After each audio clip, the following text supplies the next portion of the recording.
sommes très heureux d'accueillir Denis Tillinac pour son nouvel ouvrage Du bonheur d'être réac, apologie de la liberté. Denis Tillinac, bonsoir. Bonsoir. Merci d'être là. Après avoir évoqué votre amour de la France, puis votre bonheur d'être catholique, vous professez aujourd'hui votre bonheur d'être réac. Mais est-ce qu'on peut parler vraiment d'une démarche suicidaire de l'écrivain, peut-être? En quoi suicidaire?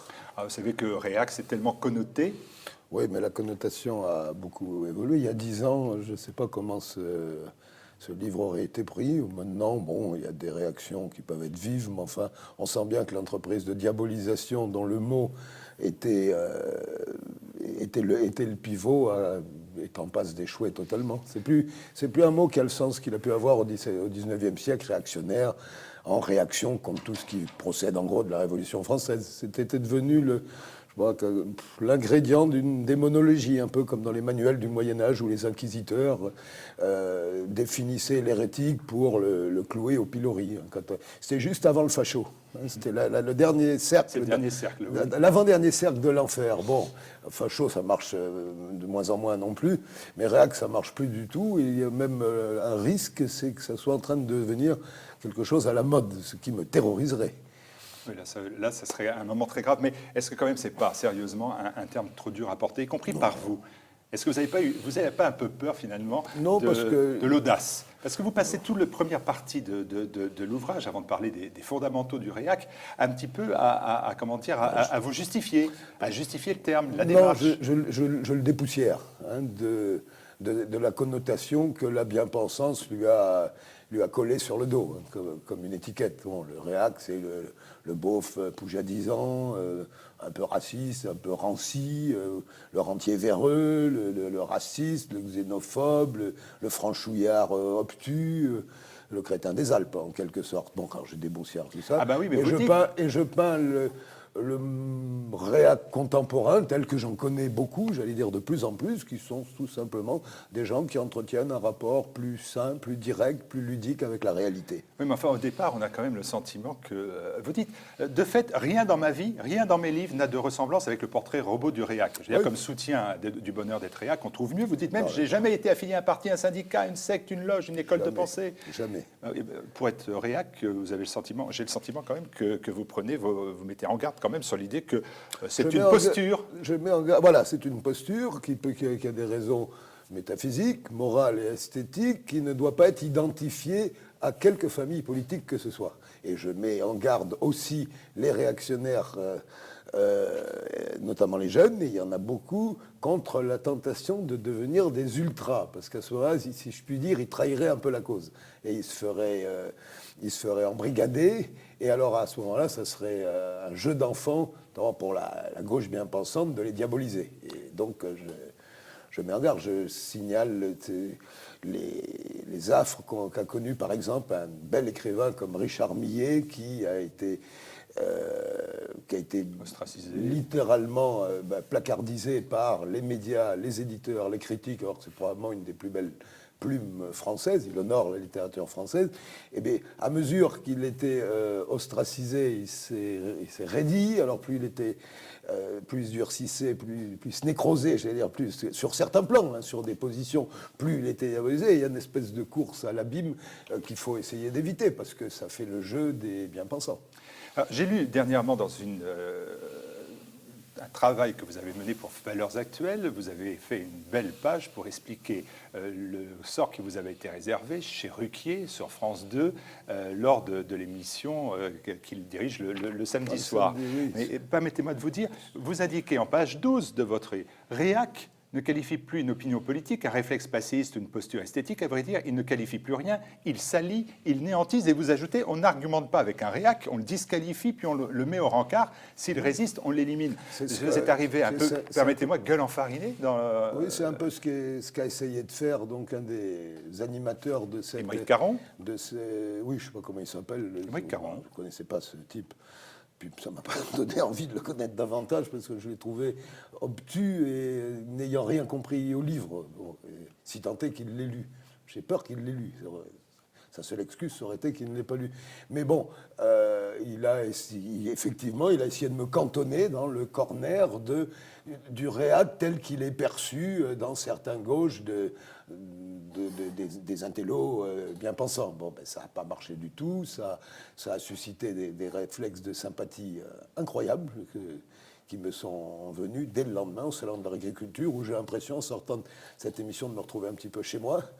Peut-être que parce que je vis à la campagne en Corrèze.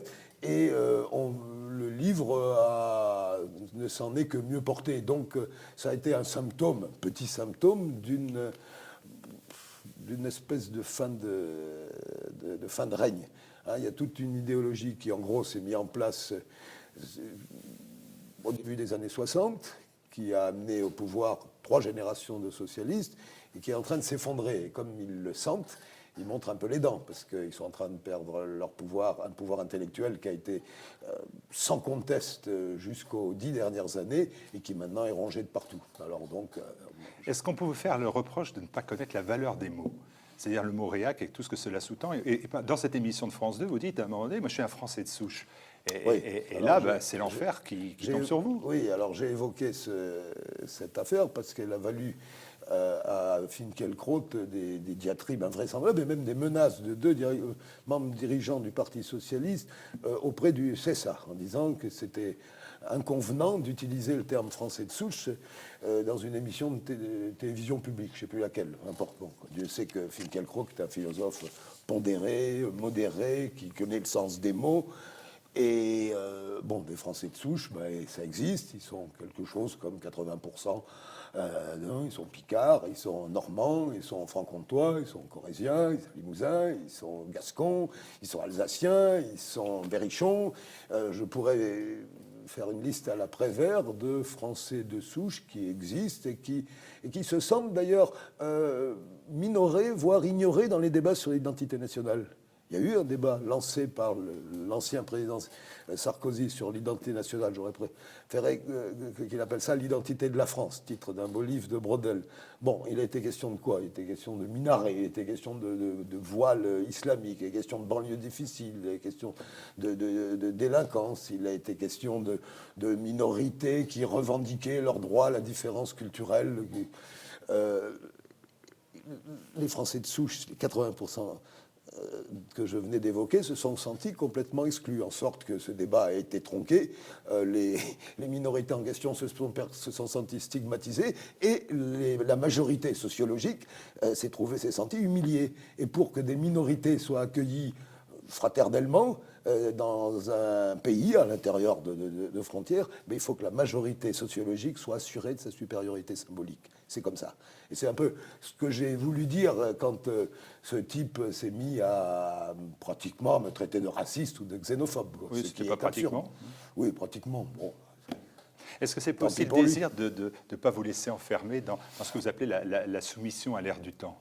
Et les mots, ça vous permet de relancer... L'ère du temps, sur lequel surfent les sondages et sur lequel s'inscrit la modernité, c'est une pute infantile, capricieuse, irrésolue et évanescente. Hein. Donc, vous savez, le branché du soir deviendra le ringard du lendemain matin, dans une espèce de course à l'échéote qui va vers le néant de l'indifférencié. Hein. Il y a comme ça cette tendance dans nos sociétés occidentales contemporaines, et j'essaie de définir contre en prônant la nécessité, c'est ça être réac, c'est croire à la nécessité d'invoquer une mémoire, croire à la nécessité de s'inscrire dans des frontières. Il y a le même et l'autre, il y a nous et les autres. Un couple, c'est pas une paire, un homme, c'est pas une femme.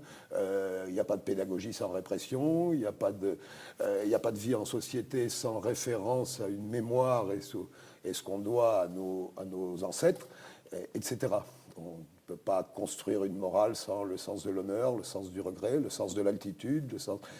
J'ai égrené ça, et c'est ça la définition de réac. La définition, c'est la seconde... Elle est politique au sens noble, elle ne l'est pas au sens politicard. C'est la seconde partie de l'ouvrage, peut-être la plus intense, enfin la plus belle aussi, où vous égrenez, c'est mon point de vue, je le partage avec moi-même, où vous égrenez en fait tous les fondamentaux du réac, c'est-à-dire l'essence. Et alors, on pourrait les égrener aussi. Quel est celui qui vous paraît le plus important ? Vous troisième, le sens de l'honneur, de l'humour, de la désinvolture, de l'élévation, de la religiosité, de la distinction, de la lenteur, le sens du regret, des hiérarchies, de l'éternité, du tragique, j'en oublie.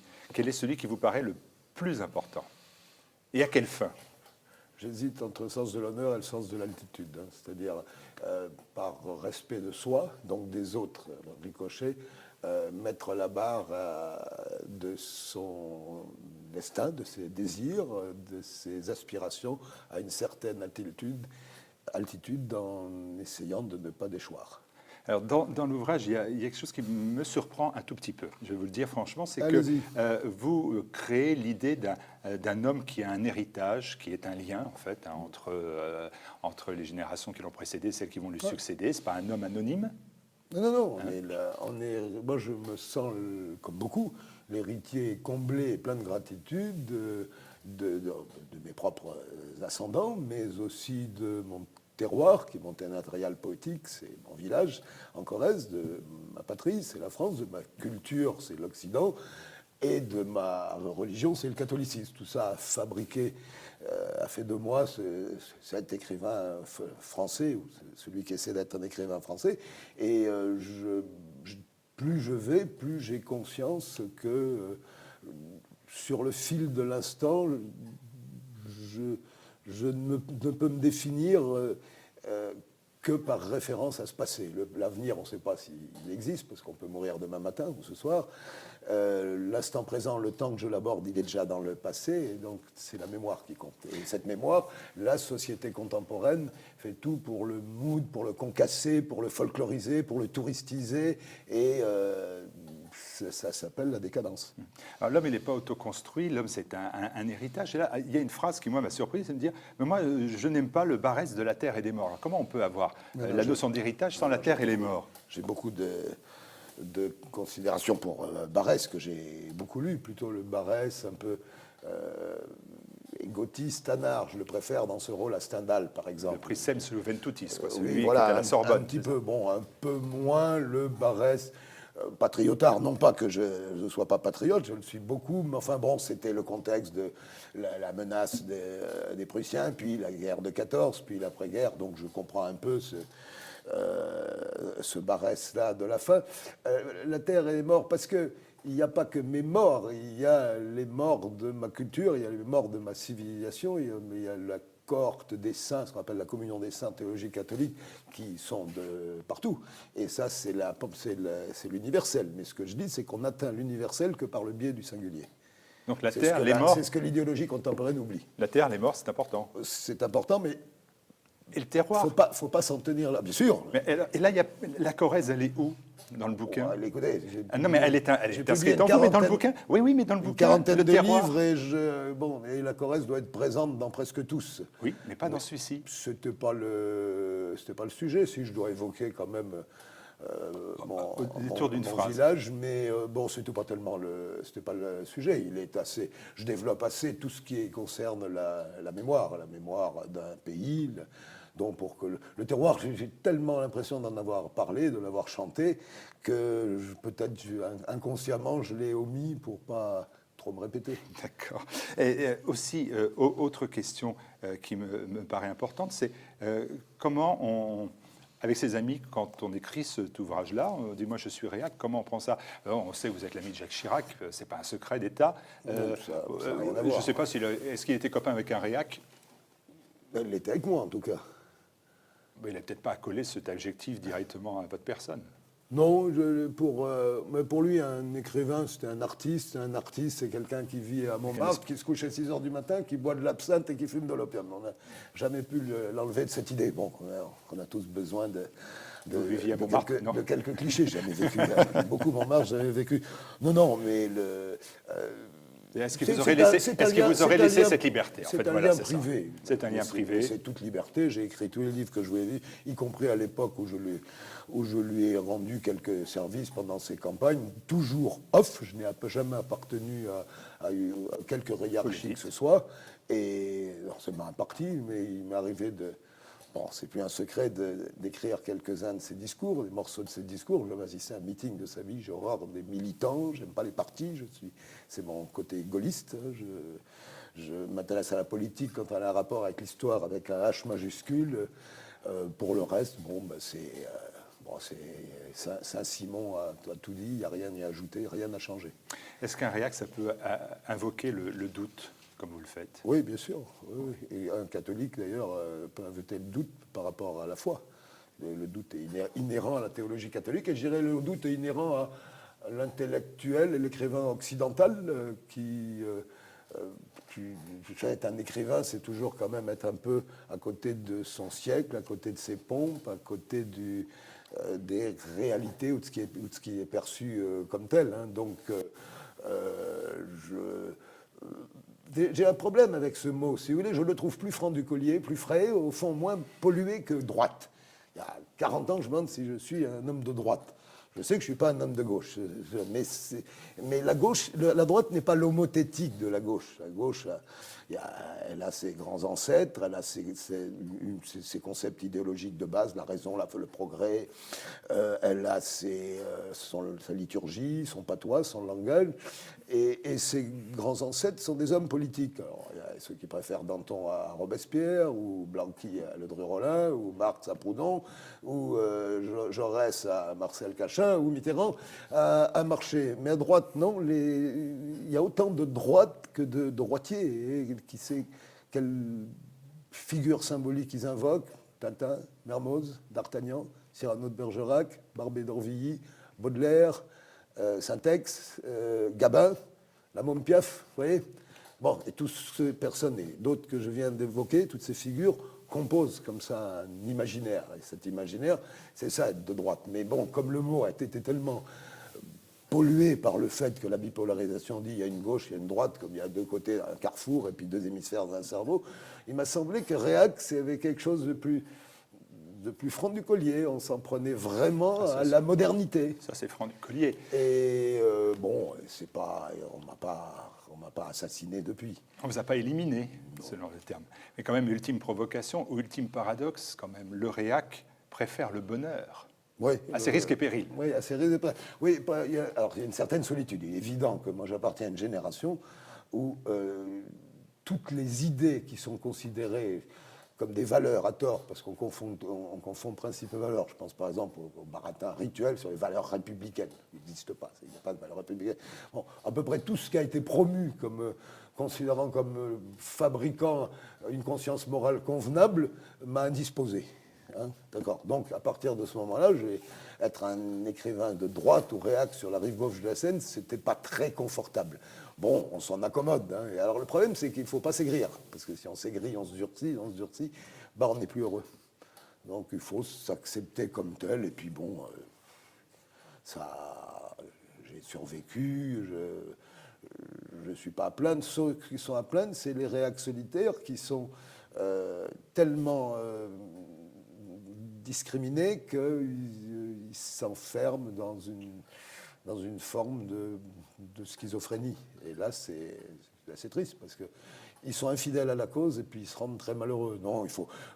je pense à ce débat sur le mariage homosexuel. Je ne pensais même pas à mes convictions religieuses qui m'ont amené à soutenir manifesté, les... hein. Oui, vous pour la première fois de ma vie, j'ai horreur des foules. Parce que horreur des foules et des militants. J'y suis allé. Alors, comme j'y suis allé, d'ailleurs, j'ai passé mon après-midi, il y a énormément de monde, quoi qu'aient dit les médias, à bagnauder, à interroger les gens. Et d'ailleurs, les gens étaient très peu politisés. C'était des gens plutôt provinciaux que parisiens, et qui me disaient tous, je leur dis pourquoi.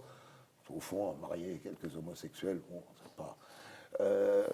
on ne veut pas changer de civilisation. Ils ne savaient pas, ils n'auraient pas su le conceptualiser, mais je voyais bien ce qu'ils voulaient dire, et en fait, j'étais de mèche avec cette hantise d'aller vers le meilleur des mondes d'Huxley. D'où la nécessité d'être réac, mais du bonheur de l'être, oui, à ses risques et périls. Et sans aigreur, si possible. Merci beaucoup, Denis. C'est moi qui vous remercie.